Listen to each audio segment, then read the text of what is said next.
Guys, আসসালামু আলাইকুম। সবাই কেমন আছেন? আশা করি ভালো আছেন। দেখুন, এটা হচ্ছে মালয়েশিয়ার পাম বাগান। আর এই যে নিচের দিকে দেখতেছেন, এই যে নিচে নেমে গেছে, নিচে দিয়ে নালা আছে, বুঝছেন?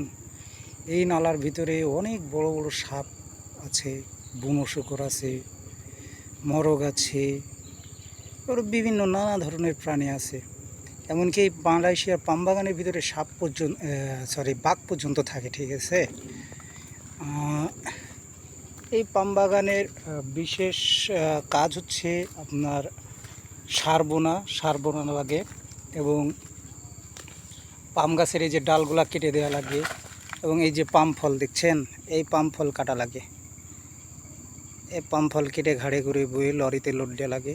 দেখুন পাম ফল, দেখুন এই যে পাম ফলটা এখন কালো হয়ে আছে, এটা ধীরে ধীরে ধীরে ধীরে লাল হয়ে যাবে।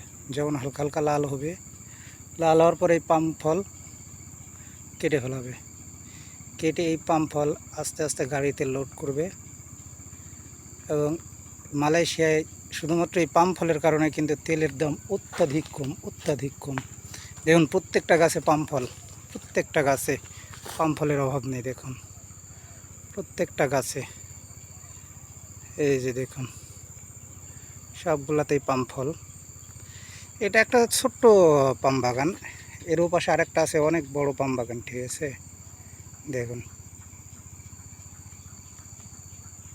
এই যে পাম গাছ, এই পাম গাছ দেখেন, পাম গাছের এই যে পাতা, আপনার একটু পাতাটা দেখেন।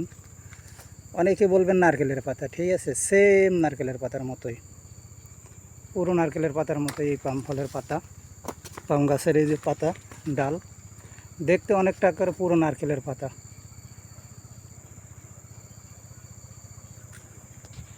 দর্শক, যদি ভালো লাগে ভিডিওটা লাইক এবং কমেন্ট এবং সাবস্ক্রাইব করবেন। ধন্যবাদ।